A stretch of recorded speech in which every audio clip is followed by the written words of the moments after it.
It's an ML Sports Take here, brought to you by Welch and Company Jewelers and St. Bonaventure University's online Masters in Journalism, sbujournalism.com. Get started today. In under 2 years. What a fun day yesterday. Huh? What a fun day. 78-74, the Bonnies lose to LaSalle, and it is 0 and it is 5 as far as the A10 record. 78-74. LaSalle is bottom feeder, A10 basement, haven't been relevant as a program since, I don't know, the Eisenhower administration. In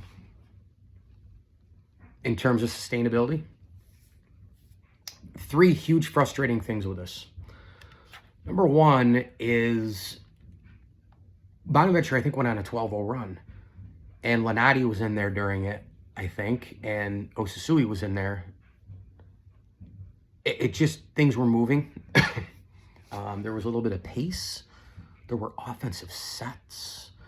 There looked to be some intensity. Now, don't get me wrong, Bonaventure got no points off the bench. Grohovic continues to be a non-factor, as I have said since around Thanksgiving, that he's just not going to be an A10 player, and he needs to develop. And I don't know if that's at Bonner or somewhere else. I think he's a decent player when he plays, more standstill defenses and teams that don't have the athleticism and length that even LaSalle would have. But most teams in the A10, Osasui and Lanati just can't create their own shots, or they're just not offensively dominant. They're not going to do something that maybe a Buddy could do, although he provided nothing yesterday as well, or even a Mitchell inside, or whoever can score. They're just not going to be able to provide anything consistently.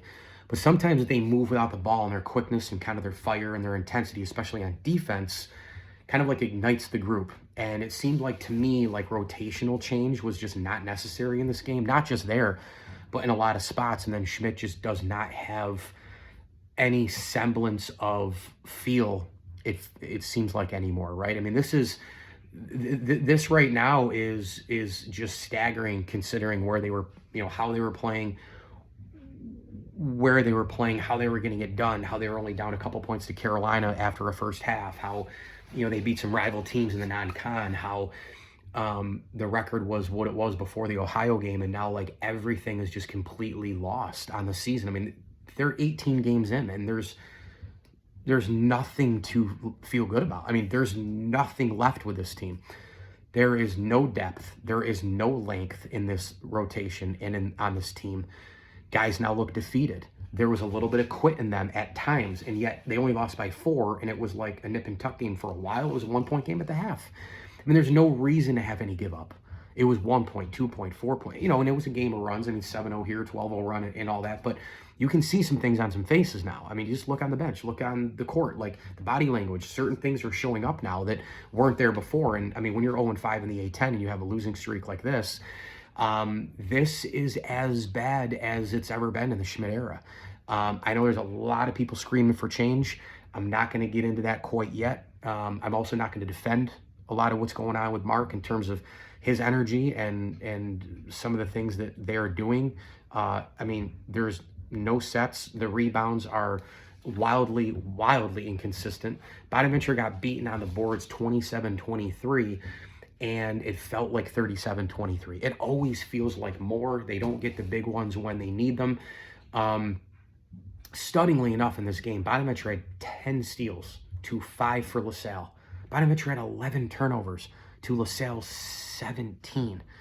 And is it just a bottom line case where they're just finding new ways to lose? They also shot at 51%, but they gave up 58% to LaSalle. They made 7 threes out of 19, but LaSalle made 8 out of 14. Free throws, 20 for 20, LaSalle. Can you believe that? Bonaventure goes 5 of 9. A lot of the game was won at the foul line.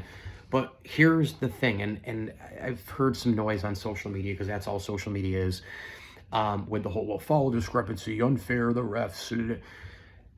I thought a lot of the free throws for LaSalle, it was like Bonaventure's defense, which has just completely disappeared as well. I mean, go look at the games. I mean, they're giving up low 80s, high 70s, mid 70s.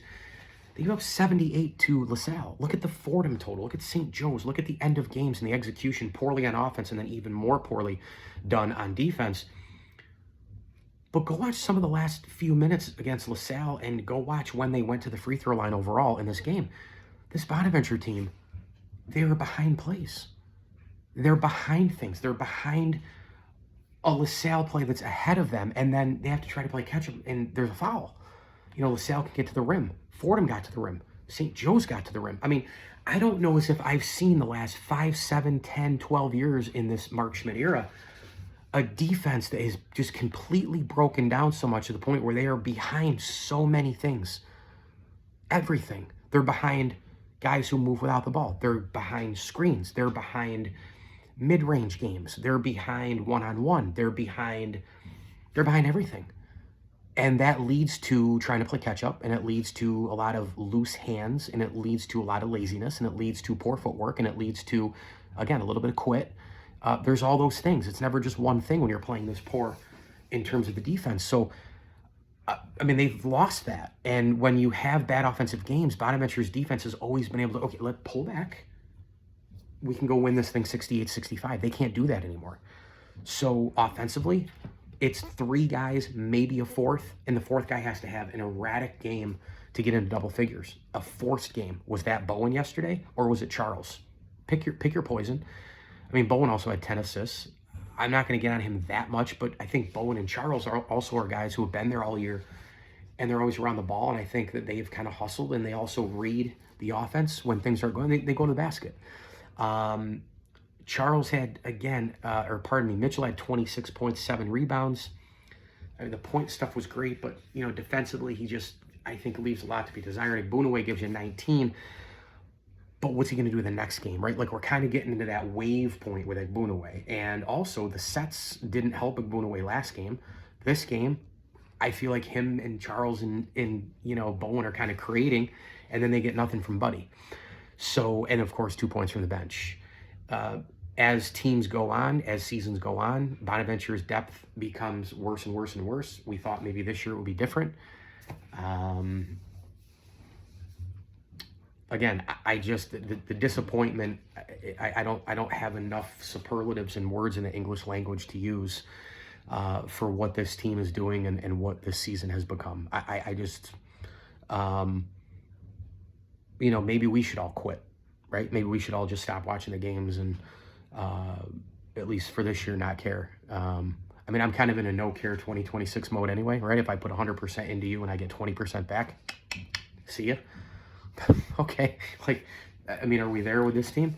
I got a string job for ESPN next Friday, and it's in Olean, so I'm stunned that this season, I would have gotten that gig and been like, whoa, I mean, the team in the A-10, I mean, even if they had a game over 500 record right now in the A-10, it'd be a little different with St. Louis, but it's a 5:30 Friday game. They got a tough one before that. I'm excited to be back on campus. I'm excited to walk into the RC. It's always a special place. We're always going to care technically about all of it. I get it. But wow, I mean, talk about air out of the balloon. It's not even really air out of the balloon. It's basically like the balloon's been popped. And I just don't have any confidence moving forward in any facet of this Bonnet team at all. Because if Mitchell gives me 27-ish points, then the defense is bad. If they get out rebounded by 4, it feels like 10. Their defense is so slow and so out of it. Their sets are brutal. They can't get a key defensive rebound when it matters. Down the stretch execution on both sides of the floor is absolutely abominable. And by the way, like, I think that Jerome Brewer Jr. just made another shot. Anybody want to verify that? I mean, he basically was Don Larson in the 1956 World Series. 37 minutes, 27 points, 9 for 9 field goals, 3 for 3 from 3, and 6 for 6 from the line. Wait, 6 rebounds, 2 assists, only 2 turnovers. Had 4 offensive rebounds, 2 defensive rebounds, by the way.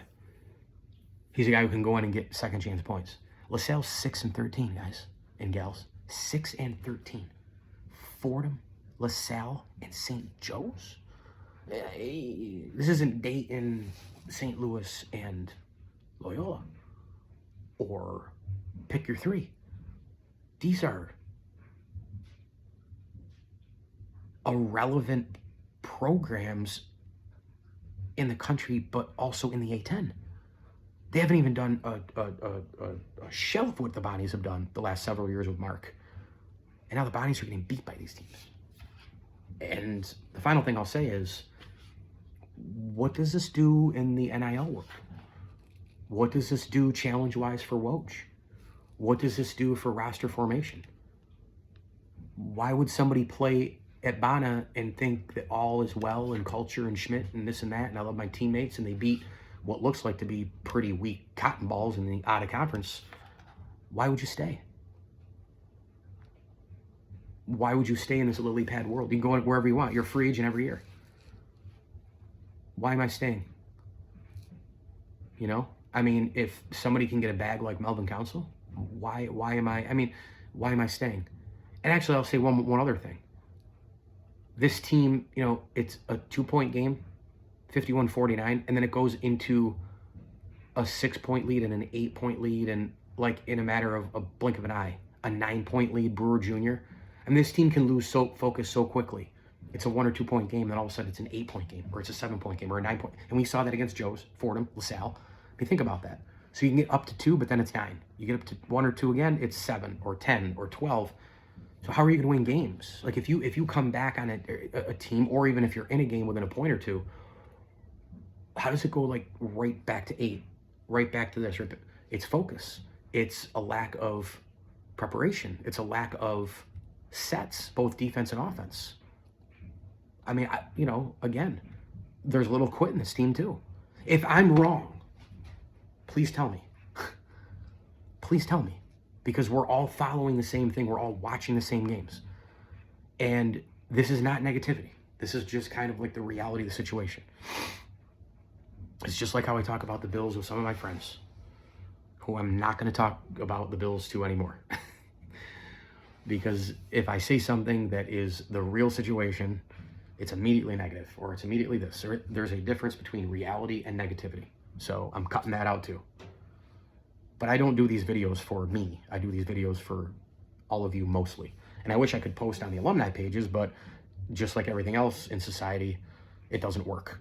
So I wish I could just post a link and a thumbnail comes up, or I could post it and an admin would approve it. But I can't do that because it never works. So I had to leave both groups because I don't want a ton of stuff in my funnel. I'm trying to unfollow some stuff and get out of some things that just fill up my stuff, so I can kind of focus on the here and now, and like things that can, like, I'm trying to like take value and like make it more valuable, right?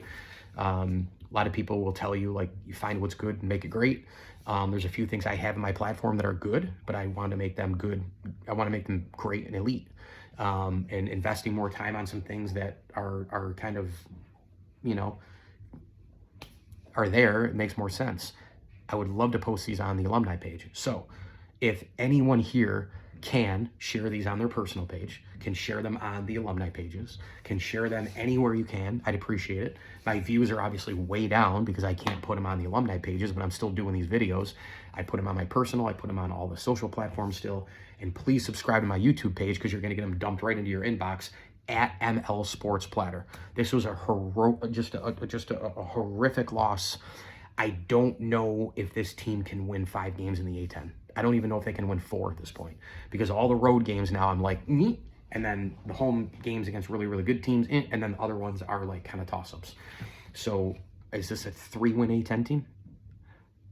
I don't know. By the way, the Bonnies battled back after Benoué made the 25-foot three-pointer, and it was a 2-point game.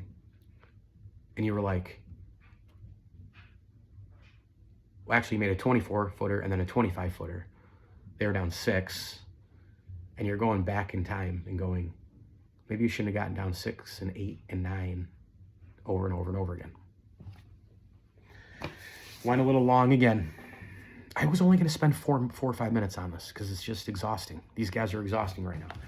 LaSalle 78-74, they beat the Bonnies, and right now Bonaventure is in the proverbial shitter. 11-7 overall, 0-5 in the A10. And, up next, things do not get any easier, obviously, as we know. Things only get tougher for this team. This was supposed to be the easiest part of the schedule for the most part, and now it's Loyola on Tuesday at home. It's St. Louis on Friday at home. You want to try to turn the season around, you win both these games. That's it. That's the list. 5:30 on a Friday. Awfully weird time as well. Cutting into the Hickey Dining Hall dinner time. cutting into that. Might have to eat a little 4:30 thing, or a little Rathskeller happy hour. So people go to the old library still. Do they do that? I used to love doing that, by the way. I'm gonna go a little longer, right? I didn't drink in college, so I remember we went to the old library and we would go, and I think it was like $3 or $4. You buy a couple sodas, and they wouldn't even care. They'd be like, "Oh yeah, here's the buffet. You're the students up at Bonnet, cool." You know, they're like, "Oh yeah, we know you're poor and pathetic." So they put out this spread, man, flatbread pizzas, come on, man, chicken tenders, all that stuff. And my man Bill Hoppy, me, Chuck Figo, all of us, right? I didn't even go down to sophomores. When I go down, have a couple Pepsis and just bury food. It was pretty good. Pretty good food. And of course, you know, the dinner's there, wow. So a lot of good places to eat in Olean and around that area. So what did I hear a couple of games ago? The broadcasters were like, "Oh, Mark Schmidt calls Olean O-Town." And they laughed 100 times. I wonder if there is at least 500 to 1,000 plays, though, that are called O-Town. That'd be cool. Because if you could add 1,000 plays to the playbook, there'd be like 7,489 plays now in the playbook. So things are brutal. Win 2 this week and change our minds. 11-7 overall. 4th in the A10. Oh, excuse me. There's a 1 in front of that. 14th in the A10 at 0-5. Yikes. ML Sports Take. Make sure you subscribe to my YouTube channel at ML Sports Platter. And of course, you can get me on Instagram, on Facebook, on Twitter, everywhere you want. X, whatever the hell it's called now. And we're brought to you by Batavia Downs Gaming and St. Bonaventure University's online masters in journalism. Thank you also to partner friends of the program, select ones, the Swan and Whitaker families, Bob Lindsley, Mark Alberti, Matt Motika, and Dan Davidson Jr. and Sr. And of course, if you want to be a partner friend of the show, you can do so. Email me and I'll give you some details. Super cool to be a part of it. It's just MikeLSports1979 at gmail.com. As I always tell you, enjoy the games.